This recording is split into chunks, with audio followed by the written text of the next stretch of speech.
Today I'm going to show you how to check the health of your 12-volt battery in your Tesla. This is a Model Y and I've had it for a couple years, and I'm just concerned about how it's doing, and I want to stay on top of things, maybe catch it early and replace it when before it's an emergency.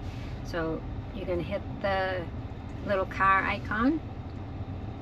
Next, you're going to come down to software, press that, and next you're going to press and hold Model Y.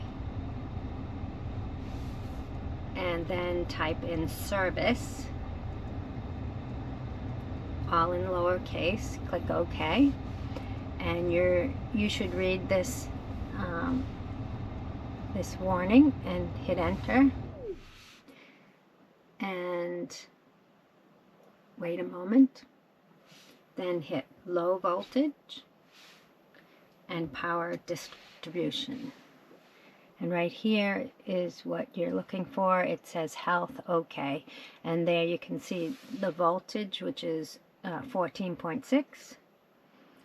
And we are done, so we're going to hit exit. And now we're out of service mode. I hope you enjoyed this, and I hope it's helpful for you.